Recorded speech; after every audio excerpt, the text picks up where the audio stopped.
Hey, what's up guys? In today's video, we're going to be covering a variety of primary ties. It's a little bit chilly and windy outside, so we built this little setup in my basement, but let's jump right into it.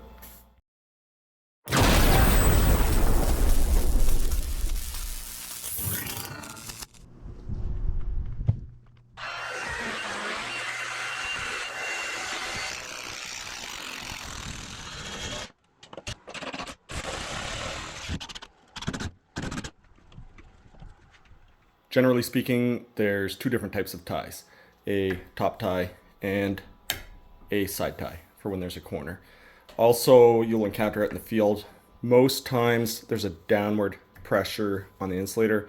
Occasionally you will have a slight, maybe even a large uplift, in which case a proper tie is extremely important to hold that conductor down on the insulator. Now, along with the two different types of ties, we're going to be showing two different ways to finish off your ties. So essentially there's going to be 4 ties in the video, 2 top ties, 2 side ties, each of which are going to be finished off with the pigtail method shown here, as well as the, finish your wrap out on the conductor method, I guess call it. There are advantages and disadvantages to either type of tie. So first we're going to look at the top ties, where you start off with your tie wire. You just wrap it around the insulator on one side. Doesn't matter which side you start on. You can see here there's a little bit of a gap, an air gap. You want to make sure that is as tight to the insulator as possible. You can usually achieve that just by giving it a wiggle back and forth or sliding the tie back and forth.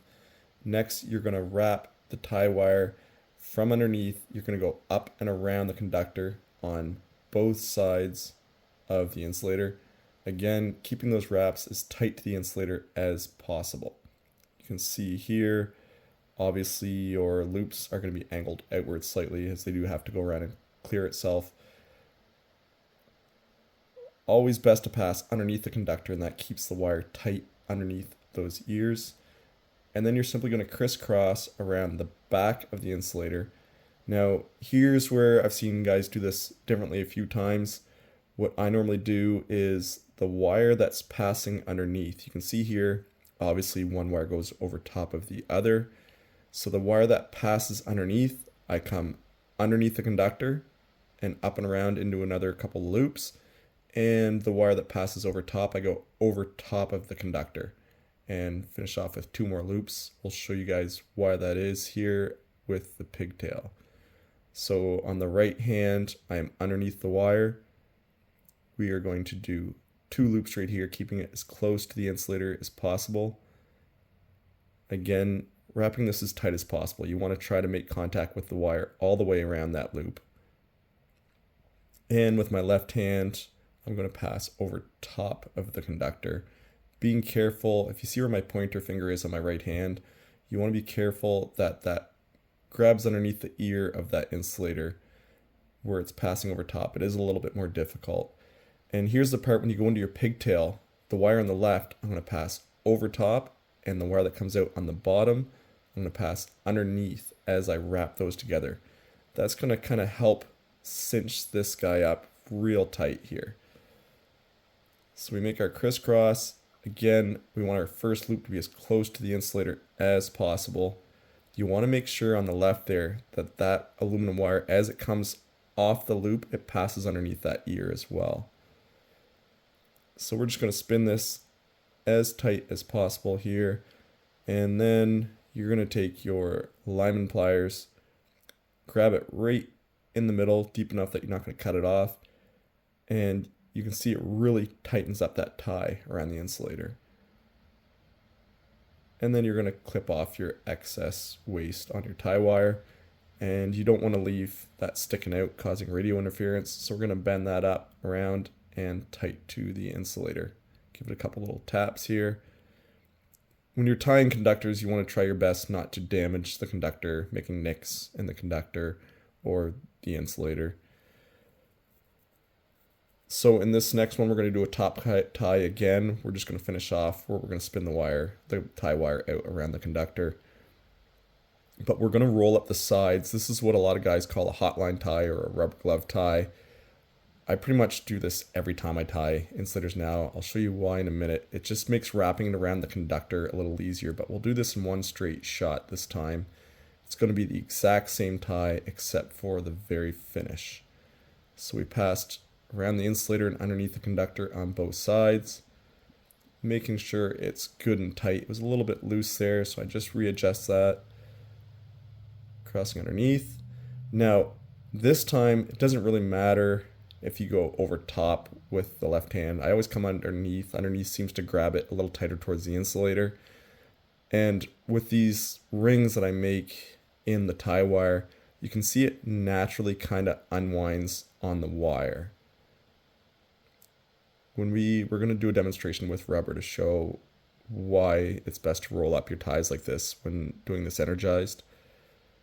But we're not unraveling our loops. It naturally unravels itself as we spin it around the conductor. It actually helps keep it quite tight. And much like we did with our pigtails, we're going to want to snug this guy up a little bit. You want to grab with your pliers so the cutting portion of the plier is away from the conductor.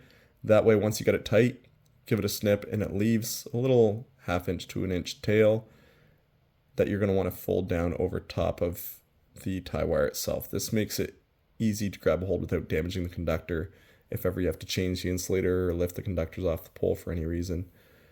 Some guys will finish it off right tight against the wire. That's not a big deal at all.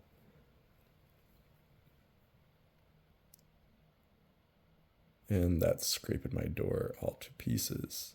So take this guy apart, and this time I'm going to do another top tie here, but I want to add in some rubber and use my rubber gloves to demonstrate some of the benefits of using the Hotline tie, as well as some techniques. So that wire hypothetically is energized at 7200 volts. When you use a rubber blanket, you want to wrap it up and cover all your second points of contact. Anything that is at a different voltage, a different potential. So that would be the pull top pin, the cross arm, could be another phase behind you. You want to take one of your clothespins, which isn't quite reaching, so we're going to extend this guy out and get a real good grab of that blanket. We've also got an eel on the conductor, Hotline rubber eel we call them. That'll protect our elbow a little bit. And what I want to show you guys here is where this is in loops, that tie wire is energized at 7200 volts. You don't want big 2-foot long tails swinging around, especially near the pin on that insulator if there's some overhead guys or something. And even your pliers here, if you're going to tighten this guy up with your Lineman pliers underneath, you're coming in very close contact to that pull top pin, which is at a different potential. So whenever you're doing this hot, you want to make sure that you keep the tie wire as short as possible and keep your tools on top of that insulator. We're going to tighten them up, stop right about there, clip that off. You want to keep your hands, the pliers, the tie wire, and that's all going to be energized, 7200 volts. Well, maybe not your hands because you have your rubber gloves on, but you still don't want to put your hand in series with the conductor and the cross arm or the pull top pin. So going over the advantage and disadvantage of the pigtails, this is an insulator finished off with a pigtail. And if you were covering up this phase to go on to the center phase, that pigtail makes a pretty sharp edge. No matter how much you try to flatten it with the pliers, that's going to damage your rubber for sure. It's going to cut your rubber. You tuck it to the side. It's just, I find it looks kind of messy. Still some sharp edges around. This rubber got extremely dirty. The conductor I got was out of the scrap bin, so there was all kinds of penadrox and stuff on it. So your rubber should never have that much dirt on it. I'm going to have to take this guy to the office and really clean it up. But you can see here, this is pretty much how I'd rubber up a phase if I was moving on to the center. Huge shout out to Linework Bucket Products. They absolutely nailed it with this one. This video is not sponsored. It's just all around a great product. Most of you guys have been used to working with something like this. This guy, I can see it being on every rubber glove truck in North America very soon. Oftentimes, when you're doing rubber glove work, let's just wrap that blank back up and around. You are limited with your positioning of this clothespin. because they're all the same size. With the extendable tips that lock in place, it can open just that much wider and fully reach around that blanket, giving you much more security, making your rubber that you install in the lines much more secure. They've also extended the little grips inside there, and word on the street is they are going to design the ones that have the bar going through so you can use them on a hot stick. Looking forward to that. Don't forget to check this guy out, Linework Bucket Products. Great job, guys. Really great product. I think it's your best product so far. So just wanted to show you guys that new clothespin. I'm hoping we've got a whole bunch on order, but they are selling like hotcakes. So we've only got a few in so far. This next demonstration, we're going to do a side tie. So I'm going to do this tie as if it is hot. So in this case, we don't have the pin. Well, there is a pin. It's a cross-arm pin instead of a pull-top pin. They're a little bit easier to rubber up. You want to put your clothespins so they're kind of out of your work area. So instead of being on the front, right in my space where I can knock it off, we're going to put that on the back side of the pole so it's out of our way. And we're going to proceed to do a side tie in this first demonstration. A side tie with the pigtails. They're quite similar. You're going to start off the same way going around the front of the insulator, but this time you want to capture that wire. You want to grab that wire with the tie wire, and again, you want to make sure this is as tight as possible. Give it a little wiggle. You want to, these new plastic insulators, I don't like the top shape as much as the porcelain ones. You can see on the left side where the aluminum tie wire struggles to get in tight, but give it a wiggle around, same as we did in the last tie, and do your crisscross on the back. Again, you're going to have one conductor, or the one tie wire, the one on the left, coming out on top, and the other one on the bottom. So you're going to continue that trend by the guy that comes out on the bottom. You're going to pass underneath the conductor. Do 2 loops, the same as we did on the top tie. And the guy on the left, that's coming out on top of the conductor. We're going to wrap it around coming from over top, 2 loops underneath.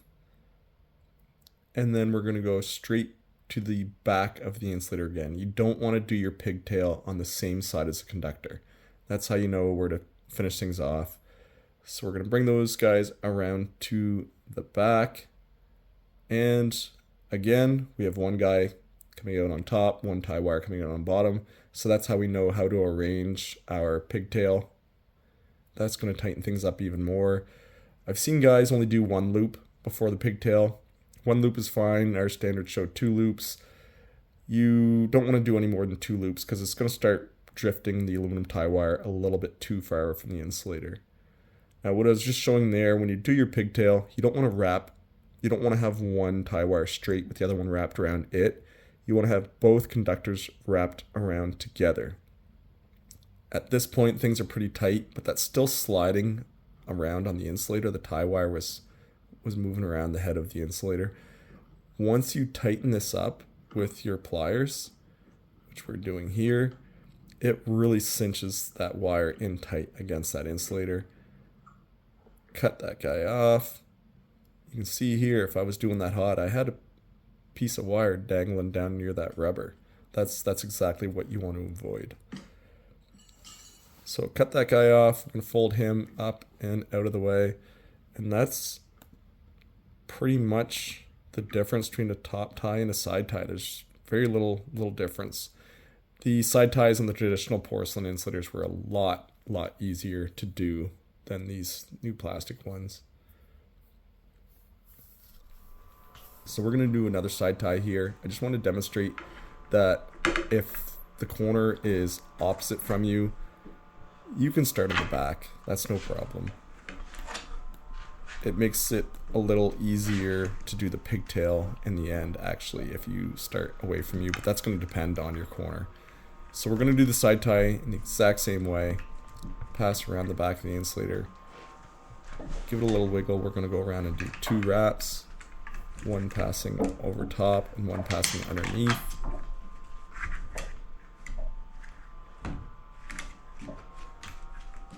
And I'm just really snugging this guy up here. Where I'm not going to be finishing this guy off with a pigtail, I want to make sure that my loops are as tight and as close to each other as possible.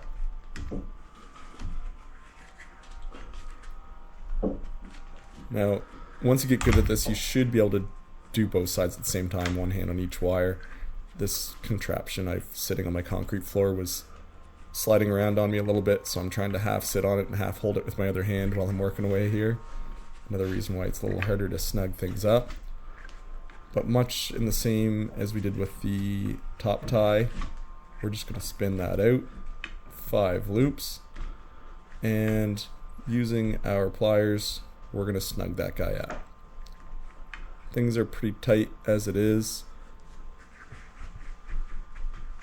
I want to put the blade side of the pliers away from the conductor. I'm just going to give this another loop so I can start with my pliers over top so I don't bring the handle of the pliers down around near that pin.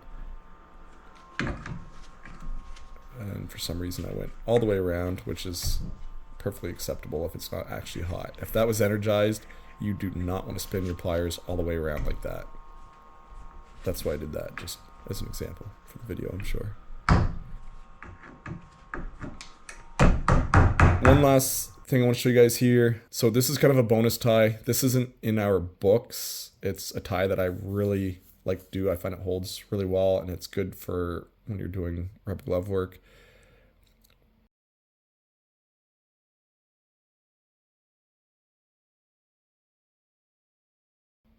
This only works on a top tie, but rather than grabbing the insulator first and then pulling down on the wire, we're going to grab that wire right over top, put one side of the tie in the front of the conductor, one in the back, and this part's important. So we're going to straddle that conductor. You don't want to wrap it around the insulator like this because that's going to pop right off the insulator. Your first move you want to do when you drape that across that insulator, when you straddle that insulator with the tie wire, you want to make sure you go directly underneath that conductor as your first move. One wrap around the insulator, I guess it would be 1/2 wrap. And then back around the conductor again. You can see here, it's very important to keep this tie tight. In fact, doing this tie, it's very similar to the helicopter ties, the preformed steel ties. So at this point, if this was a copper tie wire on a jumper, you could finish off and spiral it out. But where we are holding a main line phase on the insulator, you want to go around one more time and simply spin that wire out around the conductor, do your 5 loops.